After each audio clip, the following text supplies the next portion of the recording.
അധ്യായം 50.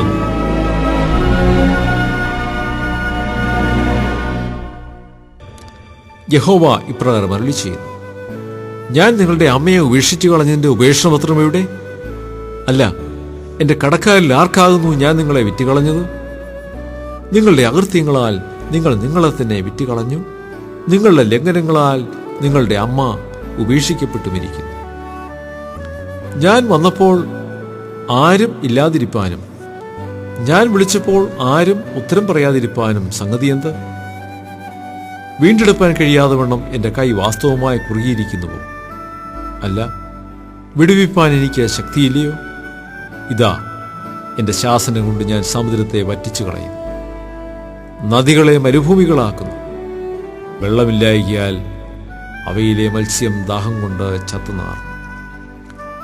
ഞാൻ ആകാശത്തെ ഇരുട്ടുടുപ്പിക്കുകയും രട്ടുപുതപ്പിക്കുകയും ചെയ്യുന്നു. തളർന്നിരിക്കുന്നവനെ വാക്കുകൊണ്ട് താങ്ങുവാൻ അറിയേണ്ടതിന് യഹോവയായ കർത്താവ് എനിക്ക് ശിഷ്യന്മാരുടെ നാവ് തന്നിരിക്കുന്നു. അവൻ രാവിലെ തോറും ഉണർത്തും. ശിഷ്യന്മാരെ പോലെ കേൾക്കേണ്ടതിന് അവൻ എൻ്റെ ചെവി ഉണർത്തും. യഹോവയായ കർത്താവിൻ്റെ ചെവി തുറന്നു.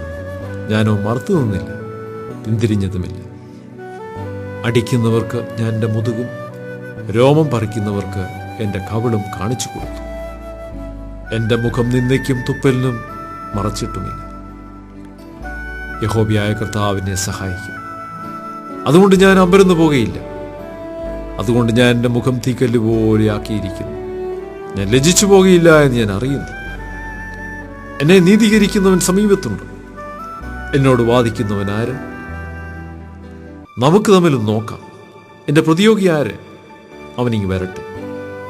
ഇതാ, യഹോവയായ കർത്താവിനെ തുണയ്ക്കുന്നു. എന്നെ കുറ്റം വിധിക്കുന്നവൻ ആര്? അവരെല്ലാവരും വസ്ത്രം പോലെ പഴകിപ്പോകും. പുഴു അവരെ തിന്നുകളയും.